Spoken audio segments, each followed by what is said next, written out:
அவர்களில் பெரும்பாலானவர்கள் இஸ்லாத்தை ஒரு சுமையாக பார்க்கிறார்கள். அவர்கள் இஸ்லாத்திற்குள் நுழைவதற்கு விரும்புவதில்லை. அவர்களுடைய மன அமைதிக்கான வழிகளை எல்லாம் வெளியே தான் தேடுகிறார்கள். சிலர் நினைக்கிறார்கள் பணம் பணம் பணம் என்று.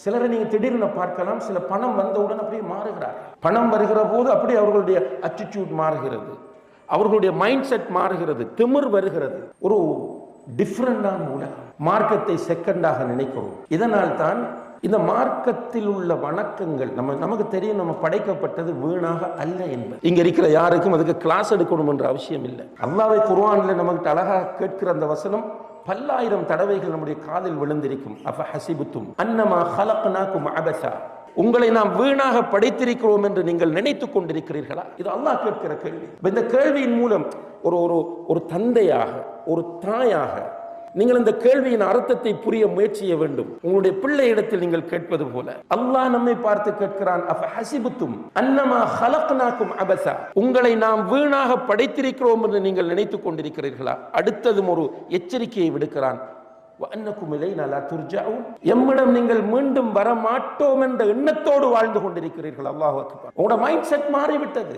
அல்லாஹ்விடம் நான் போக மாட்டேன், அல்லாஹ்வுடைய நீதிமன்றத்தில் நான் நிர்வாணமாக நிற்க மாட்டேன் என்ற அந்த திமிரை, அந்த உணர்வை இன்றைய உலகம் நம்மிடத்திலே தந்திருக்கிறது. அதனால் இஸ்லாம் என்பது சில வசதியான நேரங்களில் மட்டும்தான் நிற்கிறது.